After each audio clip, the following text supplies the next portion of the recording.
kwetste de eerste keer. Ze kwetste de eerste keer. Een plastic microfoontje in de hand. Wat zag ik weer te flink bezeten door de man. De luikjes in de café-repenboe. Wat is dat?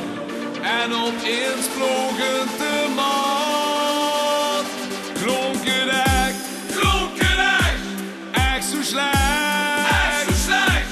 Dat ging dus niks boeien. Ze begonnen te groeien. En rotte tomaten. Tot dat schuldensysteem. Met rotte tomaten. We gebeurt dat ding. Nu gaat het beter. Want we leren toch snel. Het wordt de eerste keer. Zo alles weer. Die rotte tomaten. Dient die de snoeven weer. Denk die is nu voorbij. Een shootfotokeertje met een handtekening.